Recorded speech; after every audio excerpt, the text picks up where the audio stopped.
This time on Trawlerman. In the hunt for haddock, two trawlers risk collision on treacherous seas. While skipper Sandy Watts struggles to catch enough fish to pay his long-suffering crew.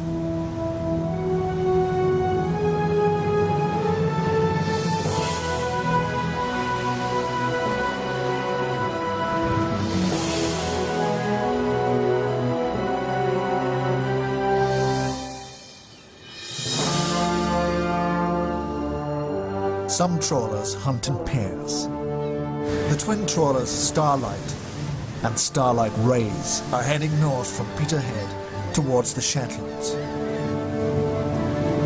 By doubling up and stretching their nets between them, pair trawlers like these can save on fuel and catch more fish. But with 12 men to pay, they need to catch a lot. What they're looking for is high-value fish like haddock and whiting.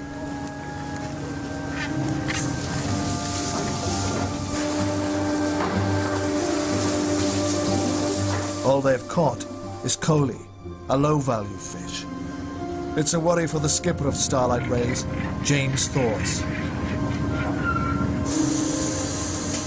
I suppose I am disappointed at what I've got at home. But I can't let it get to me yet, because this is part and parcel of the job, and we've got to keep searching. It's a big sea, but it's not all fish. If the pair trawlers continue to catch coley, the skippers and their crews are in trouble.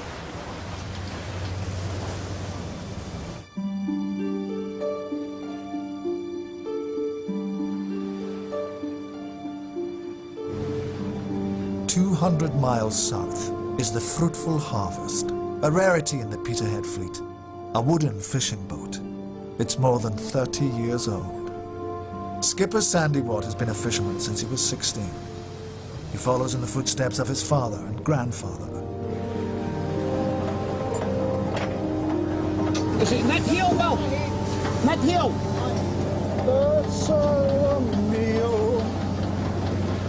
Give it to me. Sandy has managed to find haddock. The problem is that at this time of the year, there isn't much, and it's very small. Get something in it. He's struggling to scratch a living from the boat he's owned for nearly 20 years. Probably been attached to this vessel so long now. I mean, my goodness, I came aboard here in 1989. There's just an attachment, and this is just your second home. In fact, you spend more time here than you do in your house. There's a relaxed mood on board the Fruitful Harvest.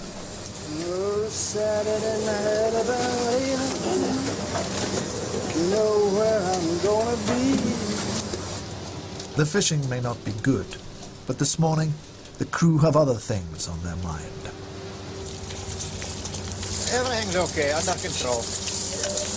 We have eggs, beans, bologna, and we have cheese sandwich and smoked sausage. You wouldn't actually think you would eat all that with a stomach that size. Eating too much of this bacon, bolognese and sausages, everything fried, no good. No, I'll have a cup of black coffee, that'll do me. As you can see, I'm watching my finger. I absolutely love the job, but I probably should have replaced the vessel a few years ago. Well, probably 10 years ago, but without having a son coming behind me, I just felt maybe the times is actually overtaken us now, so we'll just have to stick with what we've got further till we hang up our boots. Working together, the pair trawlers take it in turns to shoot their nets.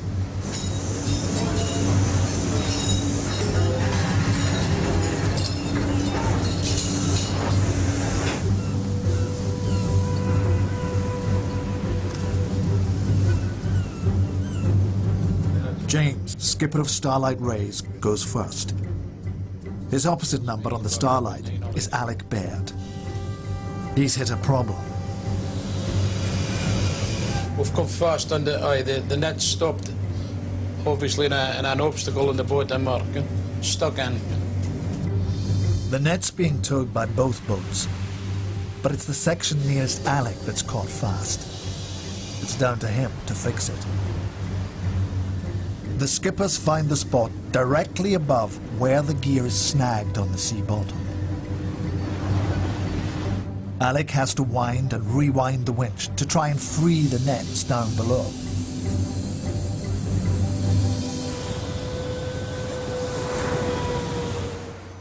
On Fruitful Harvest, they've got the same problem. Their nets are stuck on the seabed for the second time today. Sandy Watt and his crewman, John Duncan Campbell, are struggling with their winch too. Could you surge her a wee bit emergent, starboard side?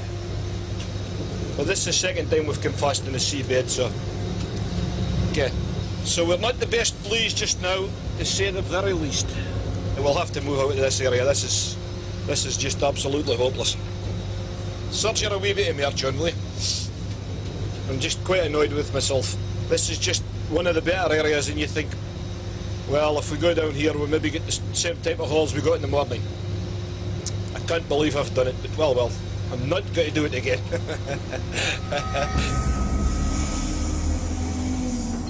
On the pair trawlers, the nets have finally been sprung from the seabed.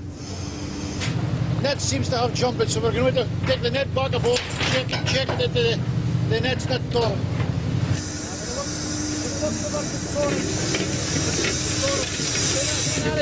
For the looks of it, she's torn, the net's torn. Torn, but she'll lace. She'll lace. We won't bend it correctly, we'll just lace it together so we can get the net short again. The way the net's torn, if you can get enough strength in it to keep it together. Because if he's not able to get enough strength when she goes out the water, she'll just burst open again.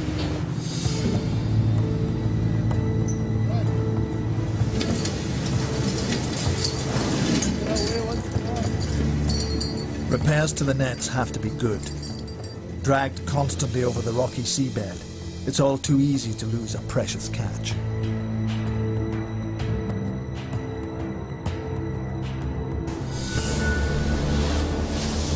The Fruitful Harvest has freed its nets.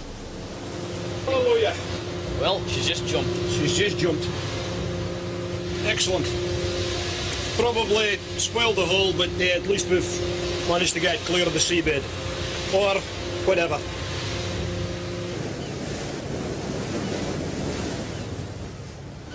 "18-year-old John Duncan Campbell is the youngest crewman.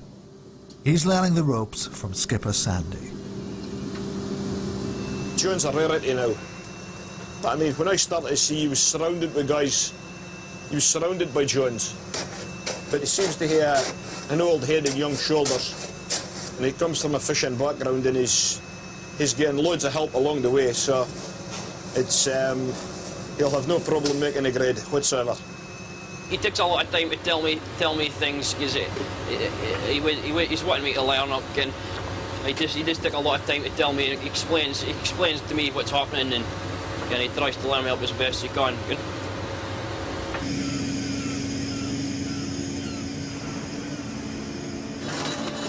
After 2 days at sea, the pair trawlers still haven't made enough money to pay the crew, let alone make a profit.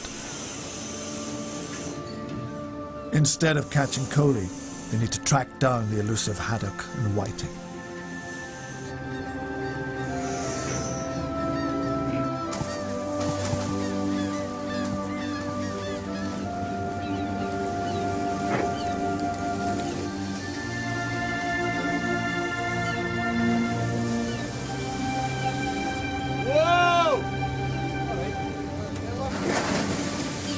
Beautiful haddock. I'm pleased with what I see there. It's a right quality of fish. Haddock's not much cod, not much quality. Someone else pleased with the catch is the first mate, James's son, Scott. Nice haddock in there, whiting. No pulleys, so better for the crew. For the crew's morale.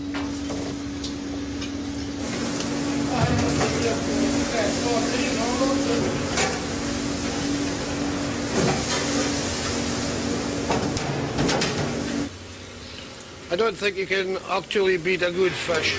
Good Scottish catch fish. And this is for the crew. We're all great fish lovers here. Cooking, it's a good pastime. It takes my mind off of the pressures up here.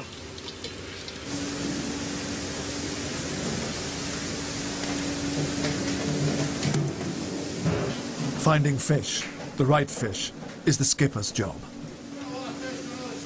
But his decisions affect the mood of all the crew. The wheelhouse can be a lonely place. And sometimes I would far rather be down there than here. But I'm not taking that away from my crew because I think they're marvellous. Behind every good skipper's a good crew. And it doesn't matter how good you think you are up here, if you haven't got a good crew to do things, you're useless.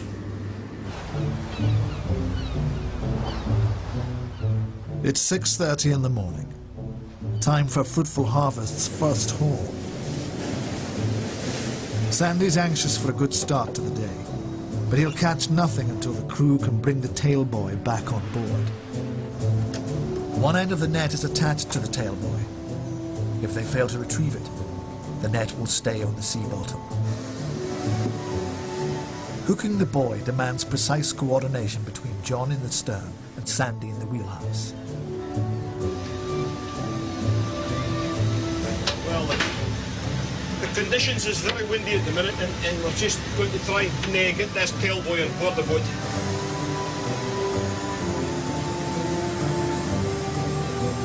So needless to say, we're now facing into the sun. Can't see the tail buoy, but you can see the sun, and we're not looking good. And we're wondering what the skipper's planning if we miss this load. John has just one chance to throw the hook each time that Sandy passes the buoy. Hey, get something I say! Clear, Bill! You've got a swell coming towards you, under the glare of the sun. Listen to the screams if they miss it. Oh dear. Ah, no! It's sick! Ah, I didn't believe this!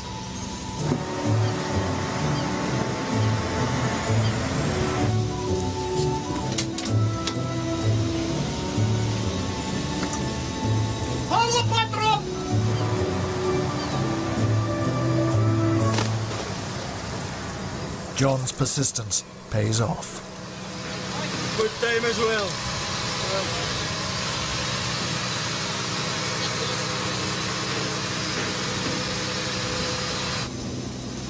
Hallelujah.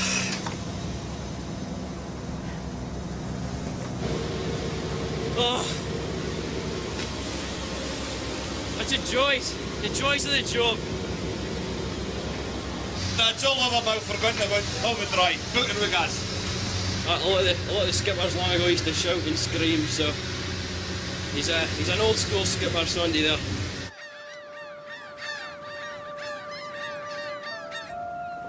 On the pair trawlers, the lucky streak has run out, and they can't find enough haddock. It's Coley that's been filling the nets again.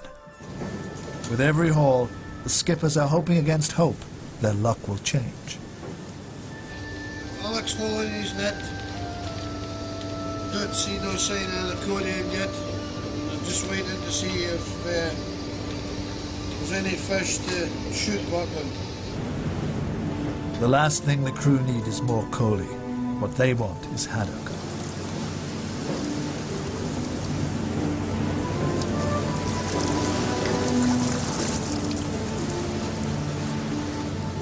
Alec casts an anxious eye over the haul.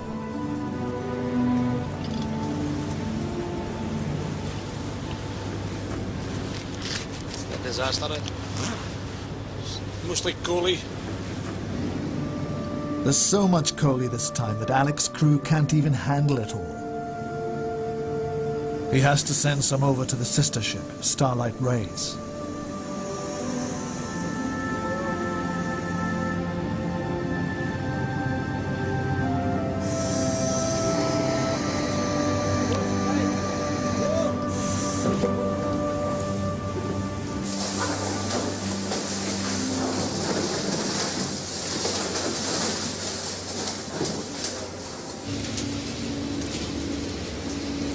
all black, all cool.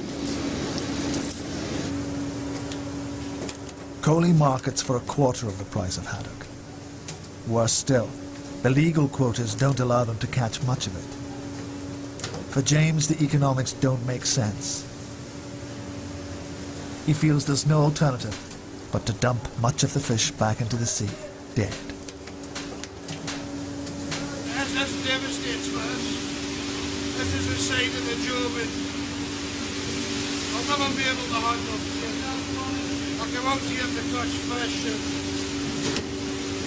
throwing it back to me is a sin, like, because everyone's there, everyone going to the sea with them.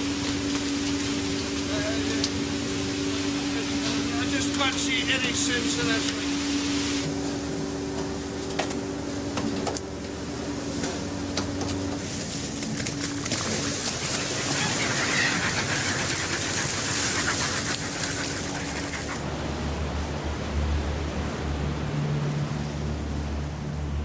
On board the Fruitful Harvest, there are signs that things are about to get worse. There's just an unbelievable swell, and it is very, very, very uncomfortable. I mean, this is, well, as you can see, you have to hold on. You can't let go with one hand without catching hold with the other. And it's just absolutely murder. This is what I like to call a hands and knee job. Because most of the day, you're crawling about in your hands and knees.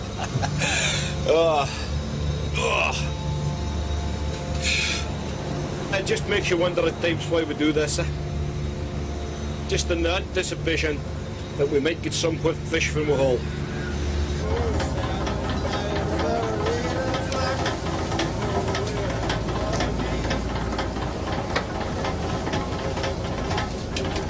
The amount of swell that you've got today, if you get a pile of wind the back of that tomorrow, it'll be unbelievably rough. I mean, you think this is bad. A big swell usually means stormy weather to follow. Sandy will either have to brave the coming storms or take the boat back home half full. No, that's just that's no use. It's just a typical haul for this time of year. Maybe get 2 or 3 boxes.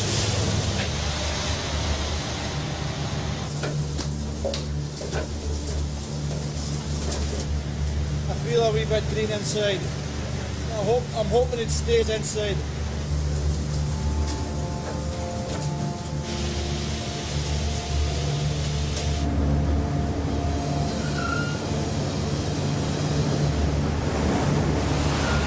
The bad weather's reached the pair trawlers, but their crews are still working. They'll be lucky to get 3 hours sleep tonight. James will shoot his net and he'll go to bed and I'll stay up, and vice versa. With our net, James is up. There's always one of the skippers up at any one given time.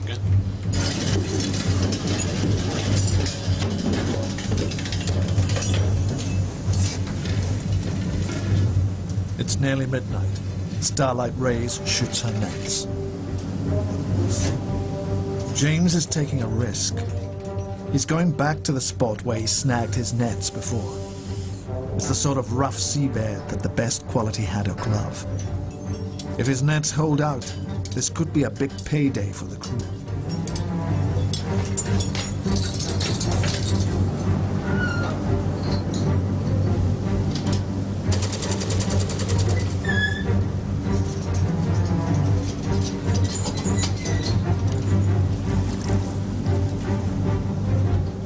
By 4 in the morning, they'll know if James made the right decision. Southerly becoming cyclonic, 4 or 5, occasionally 6 in northeast Cromarty. Occasional rain, moderate or good, occasionally poor. Oh, North Fisher, that's not a good forecast. 7 to severe gale 9, perhaps storm 10. La la la la. Hello, boys. There's bad news and there's very bad news. What's the bad news first? Well, the bad news is, Sander, we haven't got enough fish to go home with. And the very bad news is, the shipment forecast is 7 to 9, easterly. So I've tried my best, and I really think we'll have to head into Peterhead tonight because that fork is just a bit much for us. We'll just hold us on board and make for home. Oh, failed again. Right on, boys. Sorry about that. Always next week. This is probably the worst job in the world. Aye, if you didn't like doing it, you just couldn't do it. Like, it would just be, you wouldn't get a worse job like if you didn't like doing it.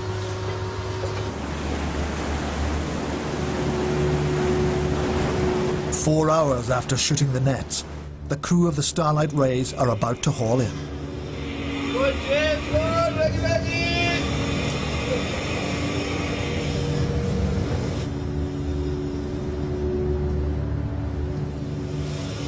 Ready up. Good sleep. They get far more sleep than me, and pressure is at them up for days and days, and at exhaustion point.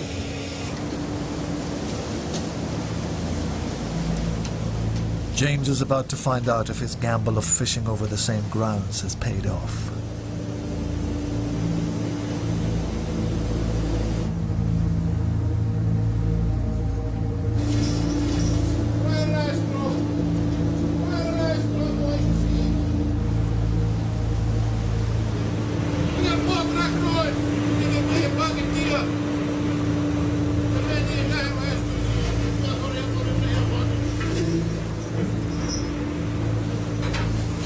The jagged seabed was too much for the nets. They're in shreds.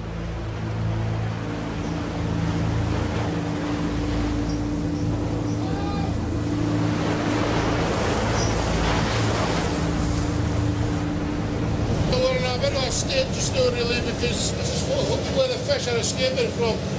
Because the stones rattled down the bog here and made holes all the way down. Lost everything. Lost everything.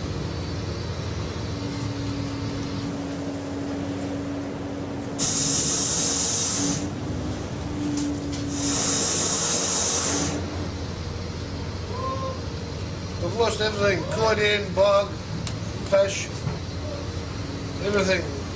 And again, 4,000 pounds worth of weight.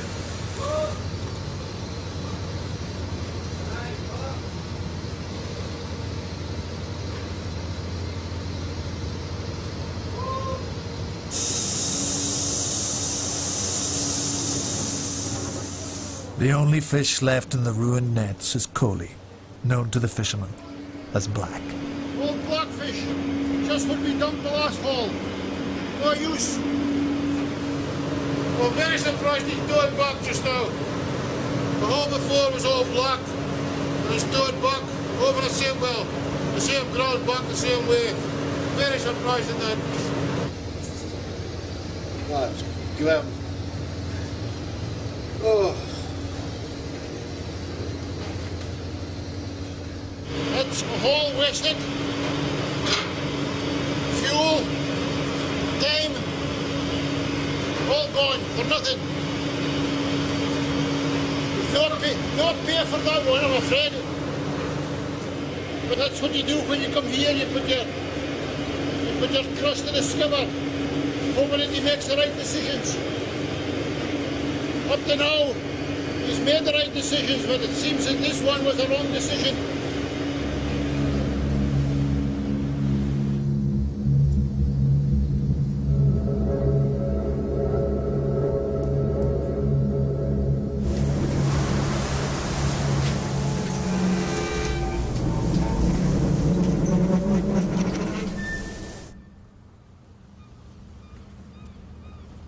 With heavy storms approaching, Sandy has put the safety of his crew first and decided to return to port.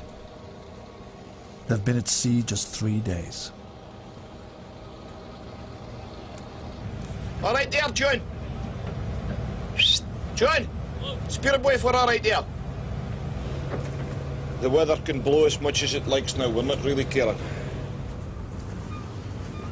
You would think it's impossible for it to be a rubbish day tomorrow. The harbour's just like glass. You'll go home tonight and you'll be saying to yourself, Well, have I made a blunder? Well, have I made it? This'll go on all night. But if you get up tomorrow morning and it's a gale of wind, you're absolutely chuffed. Safe in Peterhead, Sandy is landing 80 boxes of fish, just half his target for the trip.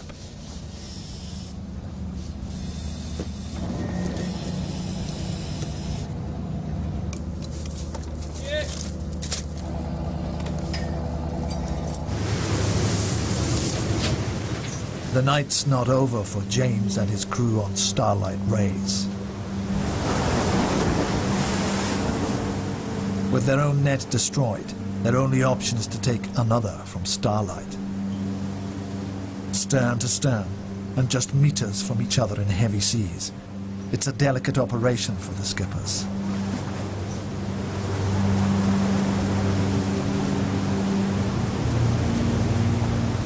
The problem is here, if the two boats collide, as both steel ships, there's a lot of damage can be done.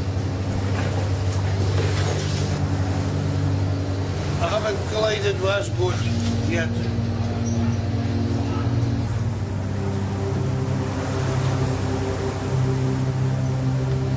See if I can give the crew some sleep. Looking into getting a bit wearisome now.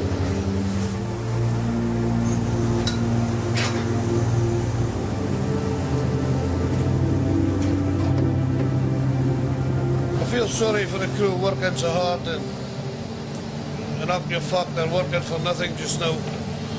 There's no profit yet. All the money is to go for the expenses to start with.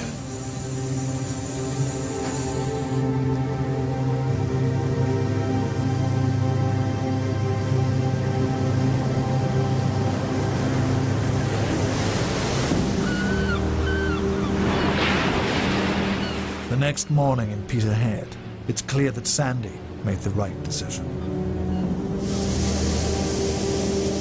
Fruitful Harvest has brought meager pickings from the sea this time.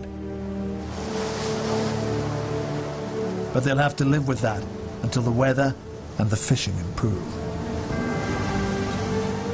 The pair trawlers rode out both the weather and their bad luck. 5 days later, they landed a record catch at Peterhead. For skippers and crew, the trip was finally a success.